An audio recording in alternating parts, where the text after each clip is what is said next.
But our front fertilizer shank is actually tripping back quite a bit. So how much pressure does he have? 570, yeah, so he's got to crank up his pressure. There it's going, 800. Okay, so now it's going up. Now you'll see the fertilizer shank stay a little bit more stable. But nice, yeah, flat piece of land here. And yeah, you're not really seeing the whole lot of free mounted cedar. We're going to pull ahead a little bit. That's kind of loud. I might get to turn it off for a second.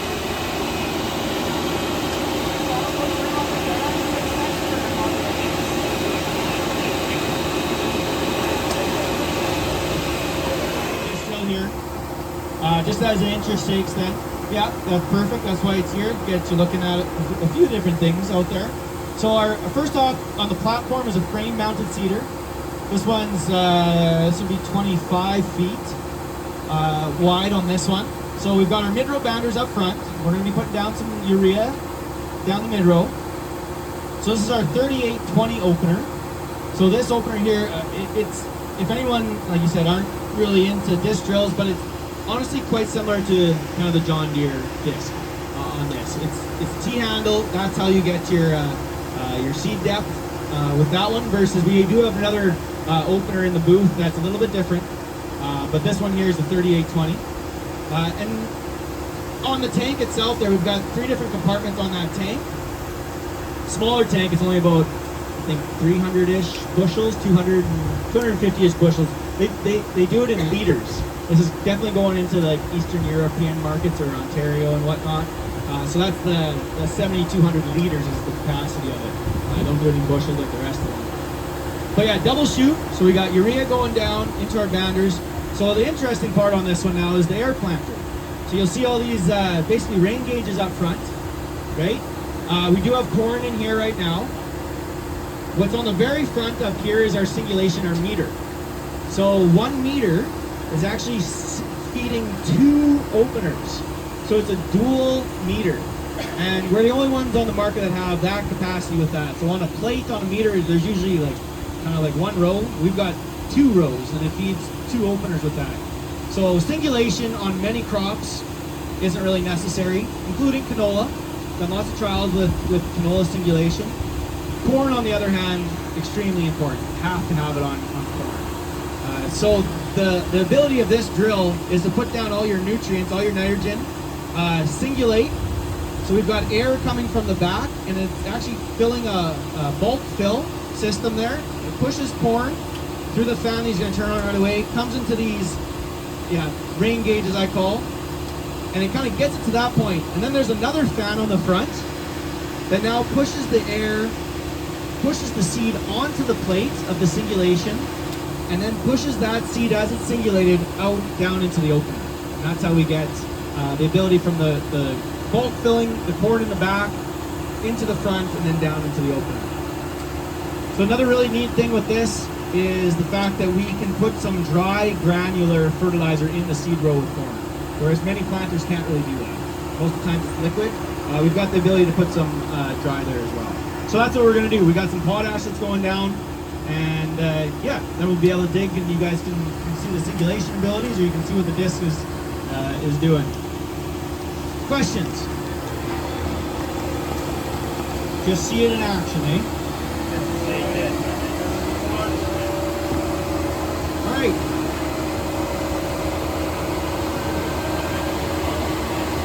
Most people are using hoe drills. Disc drills have gotten some popularity. Their biggest challenge with the hoe drill in a lot of our conditions for prairies is hairpin.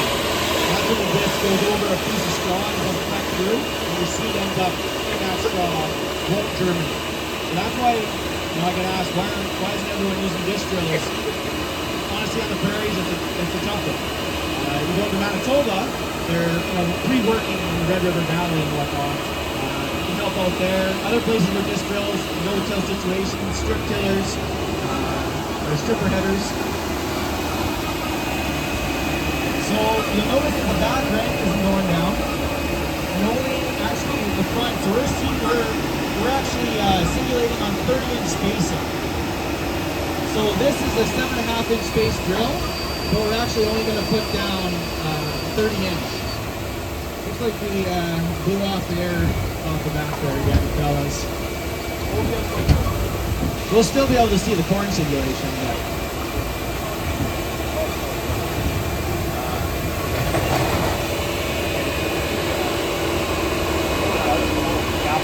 All right. Well, if you guys want to jump on.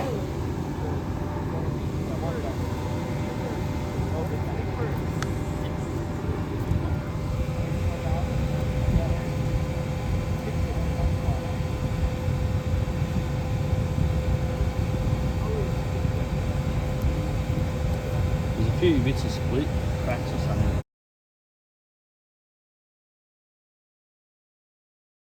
Down into the side band, or we can pop the banders down, and then we can move the nitrogen out into the mid row. So on these ones out here, we're doing seed on its own. We find that actually in that triple shoot configuration, if the seed just let it do its thing, it can get germinated. It doesn't need phosphorus right in that seed row in this configuration, because we have that phos in the side band. Do you guys run phos in your seed row, or do you? Far ones putting mid row nitrogen, then side band. Then we went up to 140 pounds of nitrogen going down. And on this one here, again, seed on its own. Phosphorus is in the side band in both. We just had the nitrogen either in the side band or we had the nitrogen out in the mid row. So what we do find, again, we're seeing a lower plant stand when it comes to having nitrogen close, just a little bit more.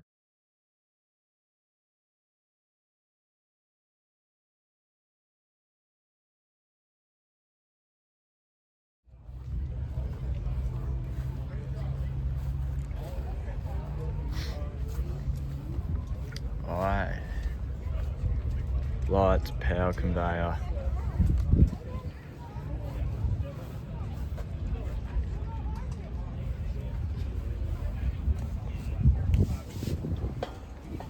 They're similar to the Bourgault steps. That's similar to the Bourgault. What's this?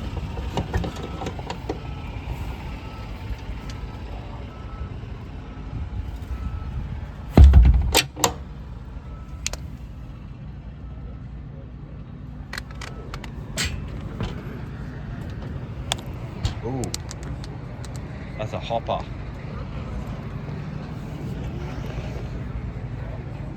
But they're pretty big bin lids. Be hard to miss.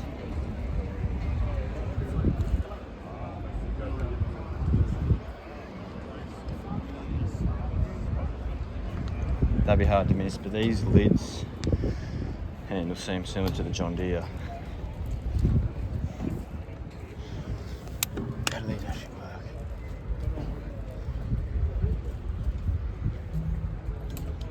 Alright. Bugger it.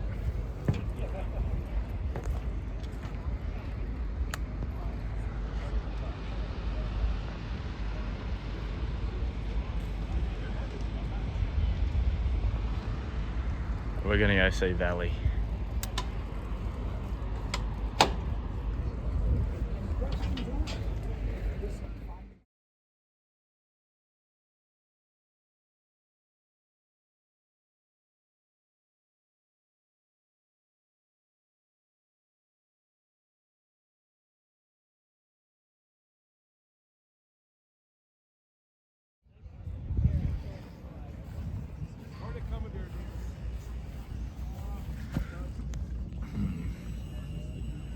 That looks like your depth.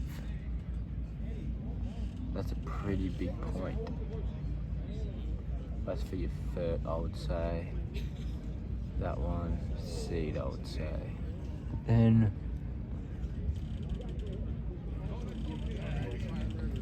well, that fert one might drop deeper, and the roots will get it.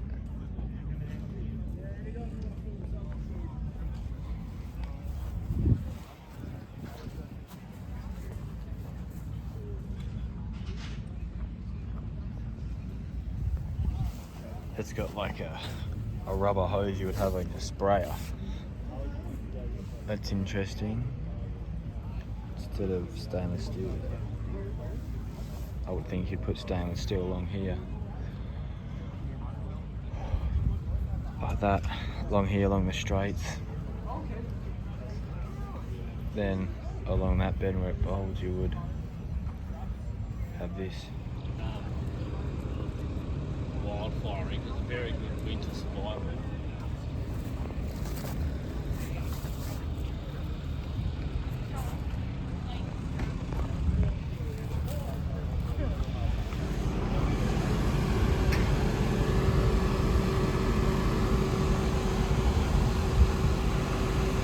That is a bit weird. You'd think the disc would clash.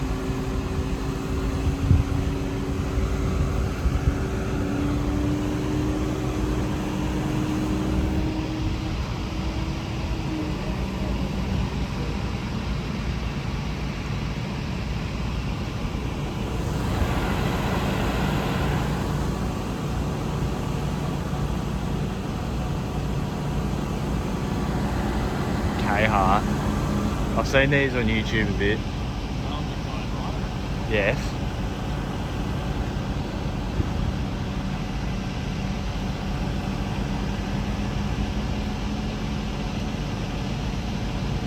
Suppose it saves that tipping up.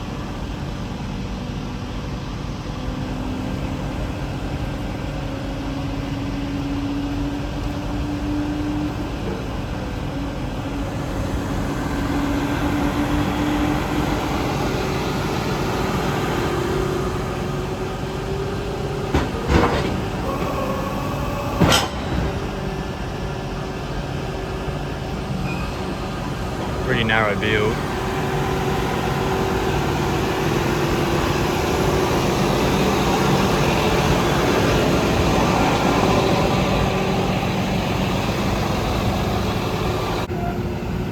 That weird.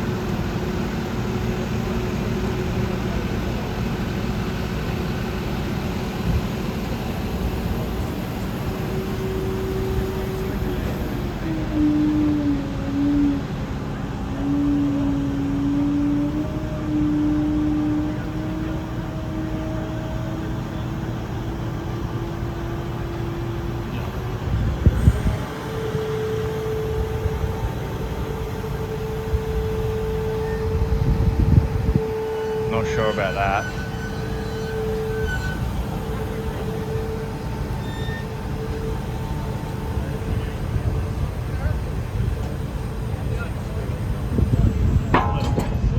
Just pinch that bloody hose there. Hot ram.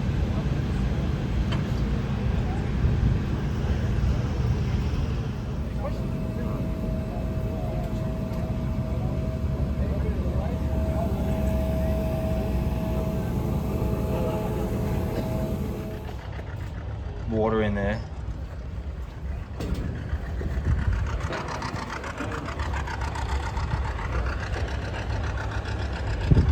So, oh yeah.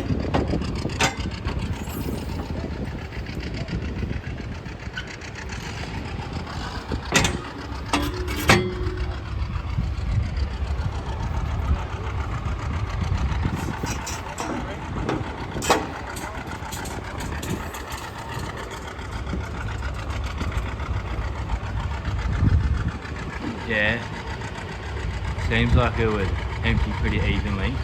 Yeah. Well, that's not much of a problem with Bourgault.